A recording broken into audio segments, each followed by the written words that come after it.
Hello students.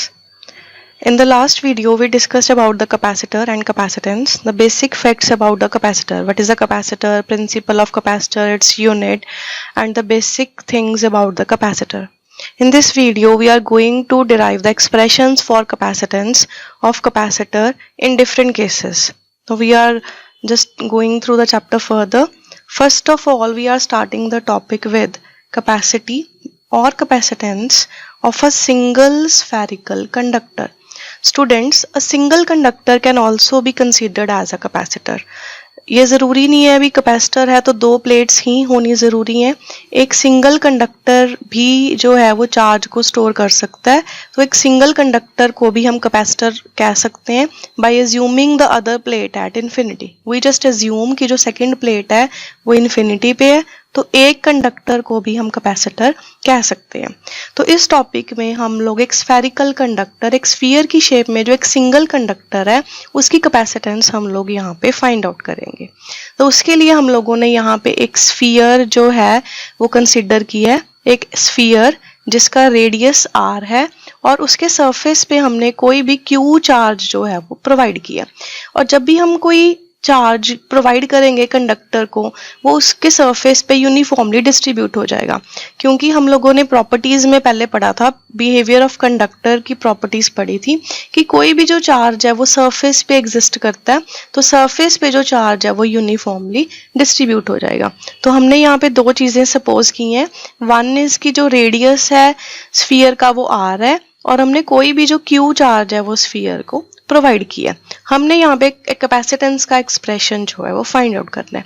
Expression को derive करने के लिए यहाँ पे हम पहले वाली पढ़ी हुई प्रॉपर्टीज में से दो प्रॉपर्टीज जो है वो हम इस डेरिवेशन में यूज करेंगे. प्रॉपर्टीज हम लोग पहले पढ़ चुके हैं. जो पहली प्रॉपर्टी हम लोग यहाँ पे यूज करेंगे वो है कि for any outside point the whole charge behaves as if it is concentrated at the center of the sphere. इसका मतलब है कि कोई भी अगर स्फीयर के बाहर कोई पॉइंट है तो उस पॉइंट के लिए जो सारा चार्ज है वो ऐसे बिहेव करता है जैसे ये सारा चार्ज Q इस स्फीयर के सेंटर पे एग्जिस्ट कर रहा हो. ये हमने गॉस थ्योरम की जो स्फीयर वाली एप्लीकेशन है उसमें हमने ये चीज़ शो की थी कि आउटसाइड पॉइंट के लिए जो सारा चार्ज है वो ऐसे बिहेव करता है जैसे सेंटर पे कंसंट्रेटेड हो. नेक्स्ट प्रॉपर्टी जो हमने यहाँ पे यूज करनी है वो हमारी है कि potential is constant at any point inside the sphere and at the surface of the sphere. ये प्रॉपर्टी भी हमने बिहेवियर ऑफ कंडक्टर जो पढ़ा था इन इलेक्ट्रोस्टैटिक फील्ड वहाँ पे स्टडी की थी कि एक जो स्फीयर है, स्फीयर के सरफेस पे, स्फीयर के अंदर हर जगह जो पोटेंशियल की वैल्यू है वो कांस्टेंट है. तो ये दो प्रॉपर्टीज जो कि हम ऑलरेडी पढ़ चुके हैं वो हम यहाँ पे यूज कर रहे हैं. अब हम यहाँ पे एक पॉइंट ले लेते हैं just at the surface of sphere, near the surface of sphere. हमने एक P पॉइंट लिया, तो P पॉइंट के लिए जो सारा चार्ज है वो कैसे बिहेव करेगा, as if it is concentrated at the centre of the sphere. It means अगर सारा चार्ज सेंटर पे पड़ा है, ऐसे बिहेव कर रहा है, एक्चुअली नहीं पड़ा, इट विल बिहेव. तो दैट मीन्स P पॉइंट पे अगर हम इस Q चार्ज की वजह से यहाँ पे पोटेंशियल फाइंड आउट कर सकते हैं. चार्ज से P पॉइंट का डिस्टेंस कितना है, रेडियस के इक्वल है. अब ये पॉइंट चार्ज के जैसे बिहेव करता है और हमें पता है कि पॉइंट चार्ज के पोटेंशियल का एक्सप्रेशन क्या होता है. अब आप देखो, potential at point P. Point P कहाँ हमने लिया है, just outside the sphere, just outside the sphere. अब आउटसाइड पॉइंट है तो सारा चार्ज कैसे बिहेव करेगा कि सेंटर पे पड़ा है. सेंटर पे पोटेंशियल पॉइंट चार्ज के जैसे हो गया, एक पॉइंट पे चार्ज पड़ा है, तो दैट मीन्स पोटेंशियल का एक्सप्रेशन हमारा पॉइंट चार्ज वाला यूज होएगा. हमारा एक्सप्रेशन होता है 1/4 pi epsilon naught Q by R. कितने डिस्टेंस पे P पॉइंट से चार्ज पड़ा है, R डिस्टेंस पे, तो ये हमारी R इसकी वैल्यू होगी. अब यही पोटेंशियल हमारा सरफेस पे भी होएगा क्योंकि हमने point just close to surface लिया है, तो सरफेस पे भी हमारी यही वैल्यू होएगी पोटेंशियल की, और हर पॉइंट पे स्फीयर के इनसाइड ये हमारी पोटेंशियल की वैल्यू होएगी। अब हम लोग कैपेसिटेंस का एक्सप्रेशन फाइंड आउट करेंगे। देखो कैपेसिटेंस ऑफ कंडक्टर, अब हम लोगों ने कैपेसिटेंस की जो इक्वेशन की थी, हमारे पास इक्वेशन थी Q is equal to CV। ये इक्वेशन हमने बनाई थी, हमने पढ़ा था कि जितना चार्ज हम देंगे पोटेंशियल ज्यादा होएगा। प्रोपोर्शनल का साइन हटा के हमने C जो है वो लगाया था। C कांस्टेंट है और इसको हम कैपेसिटेंस बोलते हैं। तो ये वाला एक्सप्रेशन हमारा यहाँ पे हम लोग इसको यूज कर रहे हैं। तो कैपेसिटेंस किसके इक्वल आ गई? Q upon potential. अब यहाँ पे हमने सिंपली पोटेंशियल का जो एक्सप्रेशन है वो यहाँ पे इसकी वैल्यू पुट कर देनी है। पोटेंशियल की वैल्यू है 1/4 pi epsilon naught Q by R। अब ये हमारा चार्ज Q कैंसिल हो जाएगा, कैपेसिटेंस का एक्सप्रेशन हमारे पास आ गया 4 पाई एप्सिलॉन नॉट R।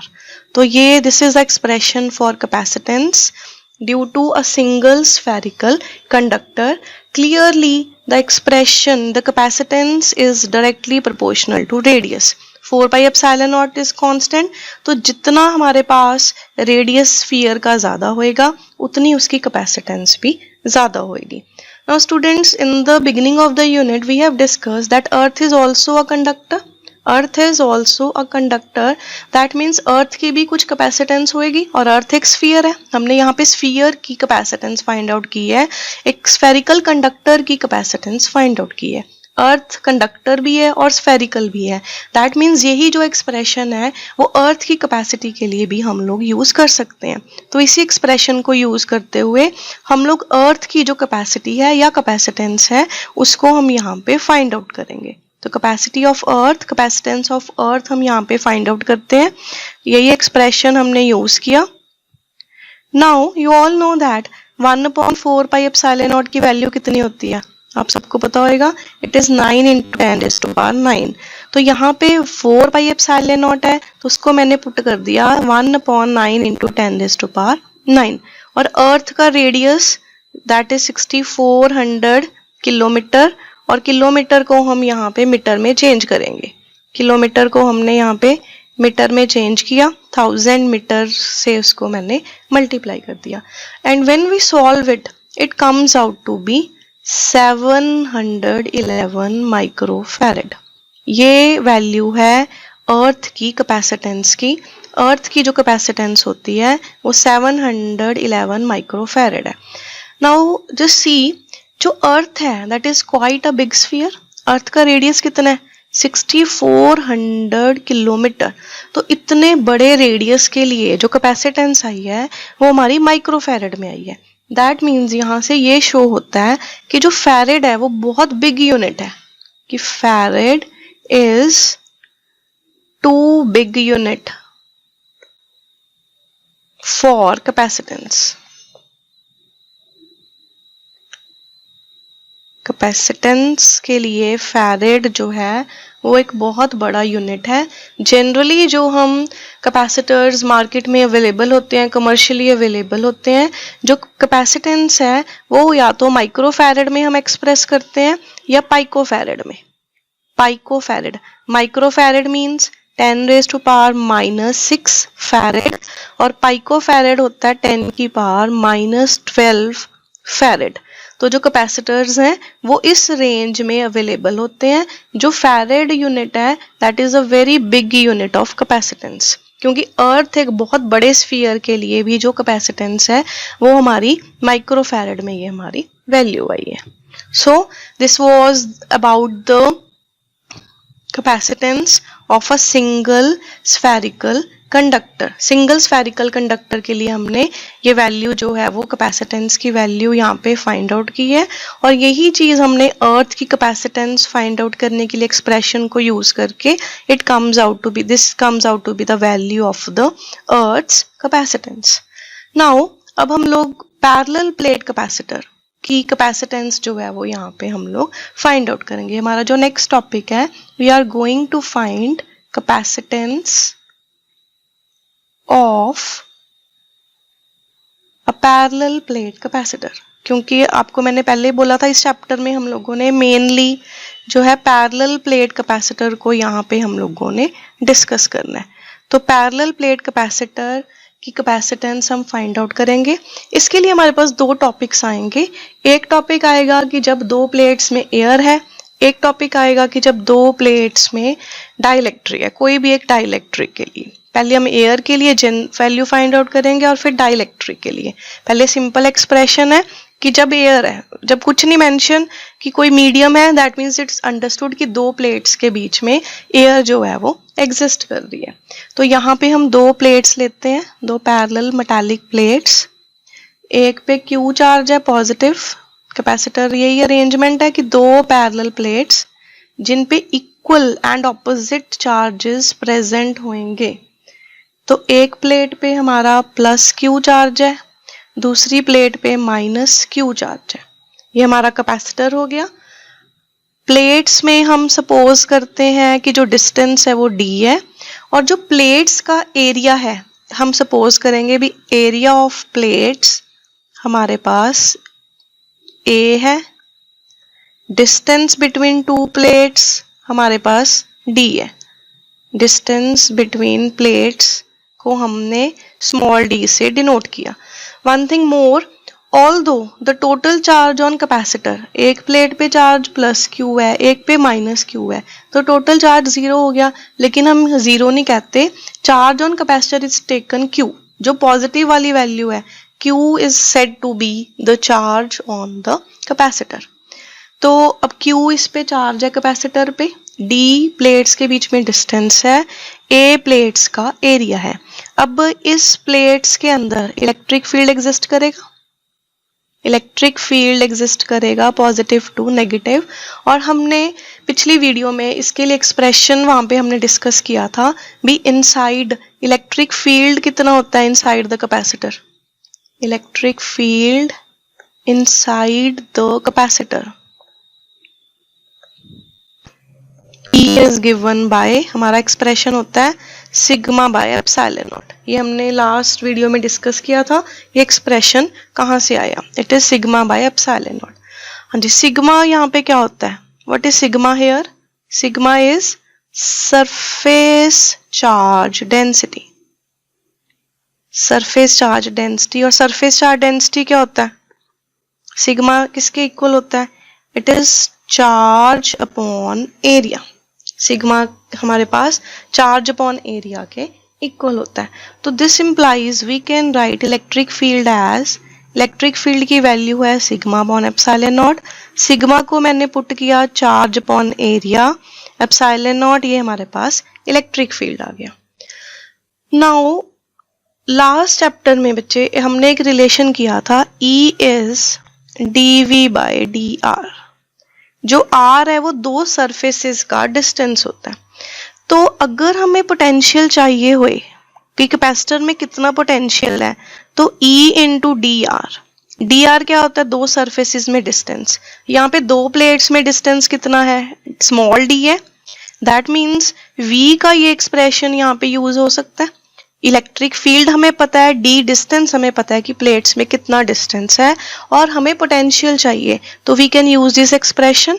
ये एक्सप्रेशन कहाँ से आया, हमने पिछले चैप्टर में टॉपिक किया था relation between electric potential and electric field. वहां पे ये हमारे पास एक्सप्रेशन आया था, E is minus dV by dr, electric field is negative of potential gradient. तो यहाँ पे ये dr होता है दो सरफेसेस का डिस्टेंस। यहाँ पे दो सरफेसेस का डिस्टेंस हमारे पास d है, तो v का ये एक्सप्रेशन जो है वो हम लोग यहाँ पे यूज करेंगे। तो अब हमारे पास इलेक्ट्रिक फील्ड तो आ गया, अब हम पोटेंशियल भी फाइंड आउट कर सकते हैं। Potential of capacitor,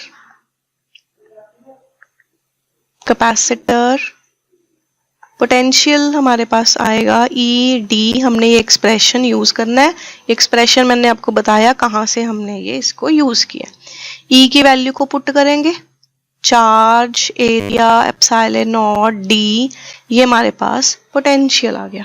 now capacitance, जैसे हमने पिछले टॉपिक में किया अभी रिसेंट, तो पहले हमने वहां पे पोटेंशियल फाइंड आउट किया स्फीयर के लिए, फिर हमने कैपेसिटेंस का जो एक्सप्रेशन है वो यूज किया। तो कैपेसिटेंस कौन से एक्सप्रेशन से हमने ली थी, Q is equal to CV। तो C कैपेसिटेंस क्या आ गया, चार्ज अपॉन पोटेंशियल। पोटेंशियल हम लोग फाइंड आउट कर चुके हैं, पोटेंशियल की वैल्यू पुट करेंगे यहाँ पे। पोटेंशियल इज QD, जो टर्म्स डिनोमिनेटर में है इसके डिनोमिनेटर में डिवाइड बाय डिवाइड वो ऊपर शिफ्ट हो जाएंगी, एप्सिलॉन नॉट A। तो चार्ज वाली टर्म कैंसिल होगी, हमारे पास कैपेसिटेंस का एक्सप्रेशन आ गया epsilon naught A by D। So this is expression for capacitance of a parallel plate capacitor. Now C capacitance किन फैक्टर्स पे डिपेंड कर रही है, एरिया पे, प्लेट का एरिया कितना है, प्लेट्स के बीच में डिस्टेंस कितना है, एप्सिलॉन नॉट मींस मीडियम क्या है, क्योंकि एप्सिलॉन नॉट परमिटिविटी किस पे डिपेंड करती है, मीडियम पे। तो अगर आपको याद हो लास्ट वीडियो में हमने यही 3 पॉइंट्स पढ़े थे कि capacitance depends upon the shape and size of plates, shape और साइज पे एरिया डिपेंड करेगा। Capacitance depends upon distance between the plates, capacitance depends upon the nature of medium between the plates. तो ये 3 factors हैं जिन पे हमारी जो capacitance है वो डिपेंड करेगी। अब यहाँ पे हम लोग एक क्वेश्चन डिस्कस करेंगे कि is capacitor of capacitance 1 farad possible. ये कंसेप्चुअल क्वेश्चन है। एक कंसेप्चुअल क्वेश्चन जैसे हमने पहले डिस्कस किया कि is a single conductor behaves as a capacitor, तो we can say yes by assuming the second plate at infinity.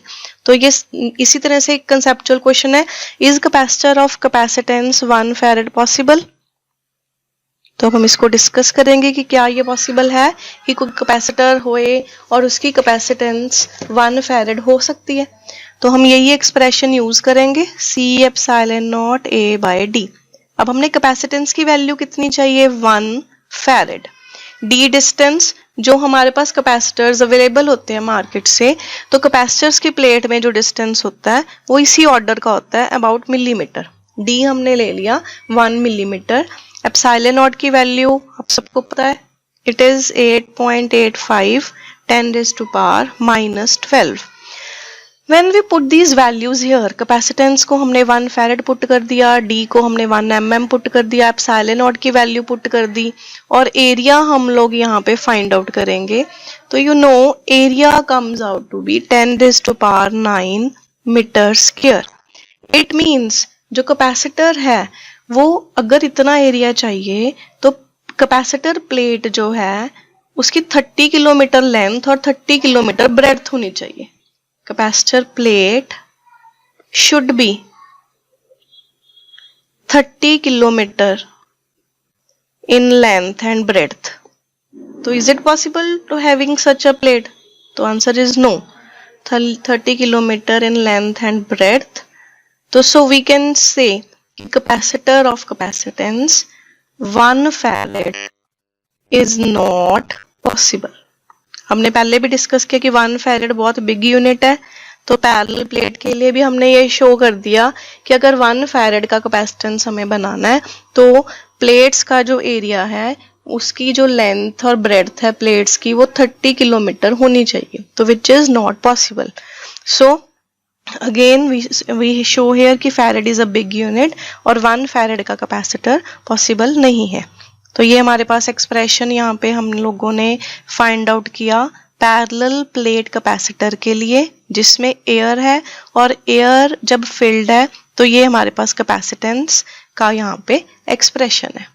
अब नेक्स्ट टॉपिक हम लोगों ने करना है सेम पैरेलल प्लेट कैपेसिटर की हम लोग कैपेसिटेंस फाइंड आउट करेंगे, लेकिन प्लेट्स में यहाँ पे अब हम एयर नहीं होएगी, हम कोई डाइलेक्ट्रिक जो है वो हम सपोज करेंगे। तो just see its capacitance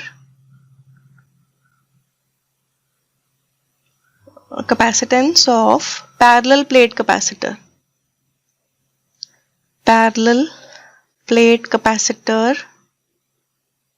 with dielectric between its plates, with dielectric between its two plates. अब यहाँ पे हम लोगों ने अगेन एक कैपेसिटर सपोज किया, सेम जैसे पहले हमने किया था कि एक प्लेट पे पॉजिटिव चार्ज है प्लस क्यू, एक प्लेट पे उतना ही नेगेटिव चार्ज है माइनस क्यू। प्लेट्स का जो गैप है d है, प्लेट्स का जो एरिया है वो a है। ये सारे वेरिएबल्स हमने सेम ही यहाँ पे सपोज करने हैं। चार्ज सेम हमने लिया है q, एरिया लिया है सेम a, डिस्टेंस हमने लिया है d। अब यहाँ पे हम लोगों ने एक डाइलेक्ट्रिक स्लैब इंट्रोड्यूस कर दी। इस रीजन में हमने एक डाइलेक्ट्रिक स्लैब सपोज कर दी जिसकी थिकनेस T है। T is the thickness of the slab, जिसको हमने कैपेसिटर की प्लेट्स में प्लेस कर दिया। अब ये डाइलेक्ट्रिक है।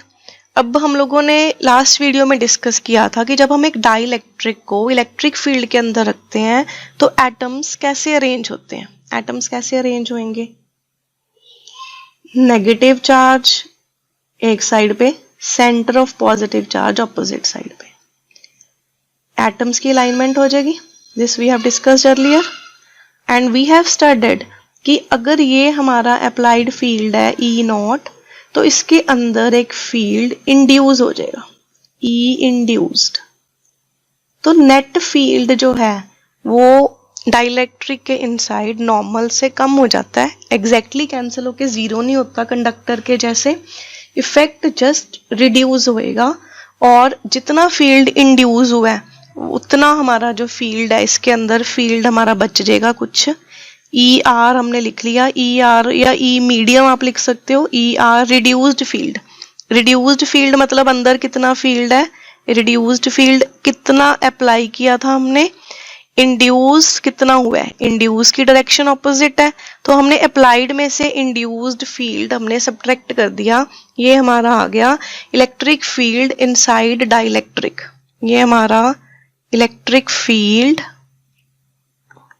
इनसाइड डाइलेक्ट्रिक है, जो कि हमने पढ़ा था कि जब हम डाइलेक्ट्रिक को इलेक्ट्रिक फील्ड के अंदर रखते हैं उसमें अलाइनमेंट होएगी मॉलिक्यूल्स की, जो नेट फील्ड है वो रिड्यूस होएगा, जीरो नहीं होएगा। कंडक्टर्स में जीरो होएगा बिकॉज कंडक्टर्स में बहुत सारे जो फ्री चार्जेस हैं वो अवेलेबल होते हैं, इसलिए तो हमारे पास ये जो फील्ड है वो रिड्यूस हो जाएगा।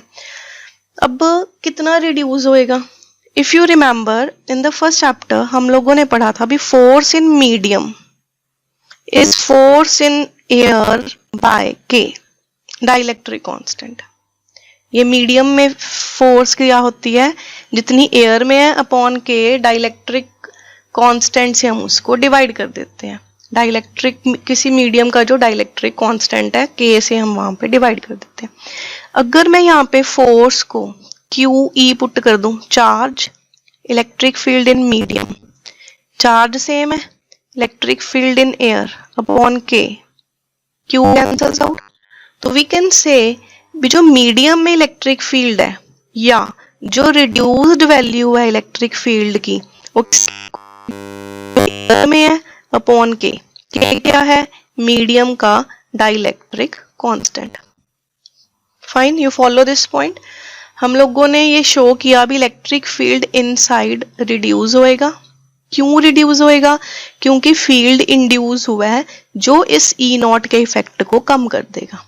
अब ये हमारे पास अर्लियर एक्सप्रेशन था, मीडियम में फोर्स एयर की फोर्स बाय के होती है, डाइलेक्ट्रिक कांस्टेंट से हम डिवाइड कर देते हैं। तो फोर्स को हमने इस एक्सप्रेशन से क्यू ई लिखा, चार्ज सेम है, मीडियम चेंज हो गया, तो हम लिख सकते हैं भी मीडियम में जो रिड्यूस्ड वैल्यू है फील्ड की वो किसके इक्वल होएगी, ई नॉट बाय के इक्वल होएगी। तो हमारे पास ये इलेक्ट्रिक फील्ड आ गया कि इनसाइड इलेक्ट्रिक फील्ड इतना होएगा। अब हम लोग पोटेंशियल फाइंड आउट करेंगे जैसे हमने लास्ट टॉपिक में किया। कैपेसिटर का पहले हम पोटेंशियल फाइंड आउट करेंगे, फिर कैपेसिटेंस में हम उसको पुट कर देंगे। पोटेंशियल ऑफ कैपेसिटर हम यहाँ पे फाइंड आउट करेंगे, पोटेंशियल ऑफ कैपेसिटर। नाउ पिछले टॉपिक में हमने पोटेंशियल के लिए क्या एक्सप्रेशन यूज किया था, V equal to E D. Electric field E था प्लेट्स में, D डिस्टेंस था। अब यहाँ पे आप देखो तो ये रीजन है, ये वाला डाइलेक्ट्रिक के बाहर वाला, यहाँ पे इलेक्ट्रिक फील्ड कितना होएगा? यहाँ पे तो एयर ही है, कोई इफेक्ट कम नहीं हुआ, मतलब इस रीजन में, इतने रीजन में इलेक्ट्रिक फील्ड कितना होएगा? E नॉट होएगा। यहाँ पे E की वैल्यू E नॉट होएगी। और जो इन बिटवीन वाला रीजन है, अंदर वाला रीजन है, इस रीजन में इलेक्ट्रिक फील्ड कितना है वो हम पहले डिस्कस कर चुके, वो कितना है हमारा? E आ रहा है, फील्ड हमारा वहां पे कम हो गया। तो यहाँ पे अब आप देखो पोटेंशियल को हम लोग ऐसे स्प्लिट करके लिखेंगे, E नॉट। E नॉट जो फील्ड है वो किस रीजन में है? इस रीजन में। इसको मैंने लिख लिया D माइनस टी, क्योंकि ये सारा रीजन कितना है? D है, बीच वाला रीजन T है, तो ये येलो वाला पोर्शन कितना बच गया? D माइनस टी बच गया। तो E नॉट फील्ड इस रीजन में है, तो हमने इसको E not D minus T लिख दिया। अब ER वैल्यू, रिड्यूस्ड वैल्यू, इतने रीजन में है इनसाइड द डाइलेक्ट्रिक, इसकी थिकनेस कितनी है? T। ये एक मेन यहाँ पे समझने वाला एक्सप्रेशन है। हमने पोटेंशियल का यही एक्सप्रेशन यूज किया है, E इंटू डी हमने यूज किया है, लेकिन क्योंकि इलेक्ट्रिक फील्ड हर जगह सेम नहीं है तो हमने उसको स्प्लिट कर लिया। इस रीजन में इलेक्ट्रिक फील्ड की वैल्यू डिफरेंट है, E नॉट है, और इस रीजन की थिकनेस D माइनस टी है। जो मिडल रीजन है वहां पे फील्ड E आ रहा है और उसकी थिकनेस T है। अब हम लोग यहाँ पे जैसे इसको हमने ऐसे लिया D माइनस टी, और ER को मैंने ऊपर एक्सप्रेशन से E नॉट बाई के पुट कर दिया, जो हमने अभी पहले फाइंड आउट किया है, इसको हमने E नॉट बाई के जो है वो सब्स्टिट्यूट कर दिया। नाउ दोनों में से E नॉट कॉमन आ सकता है, E नॉट हमने कॉमन लिया, ये हमारे पास यहाँ पे T रह गया, T वाली टर्म। E नॉट कॉमन लेके हमारे पास टर्म बचेगी D माइनस टी प्लस ये हमारे पास आ गया पोटेंशियल का ये एक्सप्रेशन आ गया। इन दोनों में से हमने E नॉट जो है वो कॉमन ले लिया। नाउ सेम कैपेसिटेंस जैसे हमने पहले दो टॉपिक्स में फाइंड आउट की, ऑफ कैपेसिटर, तो कैपेसिटेंस किसके इक्वल होती है? Is Q upon V। यहाँ पे V की वैल्यू पुट करेंगे। अब यहाँ पे इसको थोड़ा सा और चेंज करेंगे, मैं यहाँ पे कर रही हूँ E नॉट को पुट कर लेंगे। E नॉट क्या है?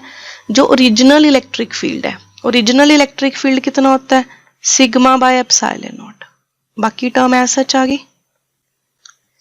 फिर नेक्स्ट स्टेप में मैंने सिग्मा को पुट कर दिया चार्ज अपॉन एरिया, जैसे पिछली डेरिवेशन में किया था। इलेक्ट्रिक फील्ड हमने लिया था, वहां पे भी ऐसी भी सिग्मा बाय एप्सिलॉन नॉट है। फिर सिग्मा को चार्ज अपॉन एरिया पुट कर दिया, एप्सिलॉन नॉट ऐसे आ गया, और बाकी यहाँ पे टर्म आ गई ब्रैकेट में, जैसे same D minus T plus T by के। ये वैल्यू V की हम लोग यहाँ पे पुट करेंगे। It's Q A epsilon naught D minus T plus T upon K. Q cancel होएगा, ये टर्म डिवाइड बाय टर्म ऊपर शिफ्ट होएगी, epsilon naught A D minus T plus T by K. ये हमारे पास एक्सप्रेशन आ गया capacitance of parallel plate capacitor with dielectric between its plates. जब हमने डाइलेक्ट्रिक नहीं रखा था तो पिछले टॉपिक में हमारा एक्सप्रेशन क्या आया था? Epsilon naught A by D। ये एक्सप्रेशन कब आया था? जब हमने डाइलेक्ट्रिक नहीं रखा था। और जब हमने डाइलेक्ट्रिक रखा है तो जैसे न्यूमरेटर में से हम लोग ये टर्म कुछ सब्ट्रैक्ट कर रहे हैं। जो ऐड वाली टर्म है उसको तो K से डिवाइड कर दिया, वो तो स्मॉल टर्म है। कुछ टर्म यहाँ पे सब्ट्रैक्ट की है।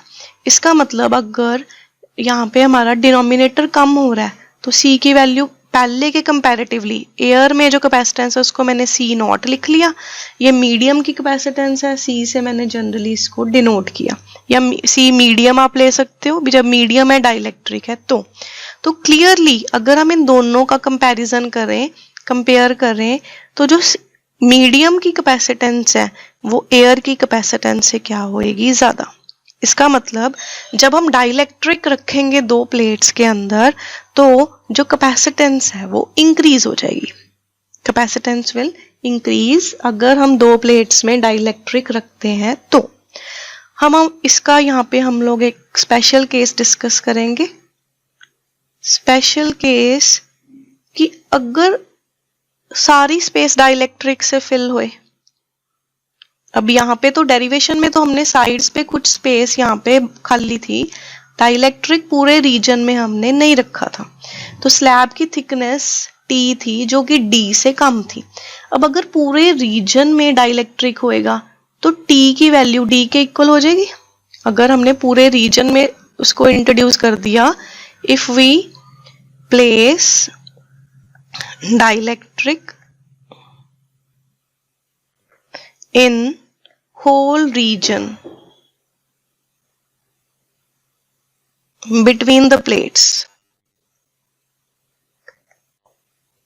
then what will happen, T की वैल्यू D की वैल्यू के इक्वल हो जाएगी, क्योंकि पूरे रीजन में आ गया। थिकनेस ऑफ डाइलेक्ट्रिक स्लैब कितनी बन जाएगी, D के इक्वल बन जाएगी।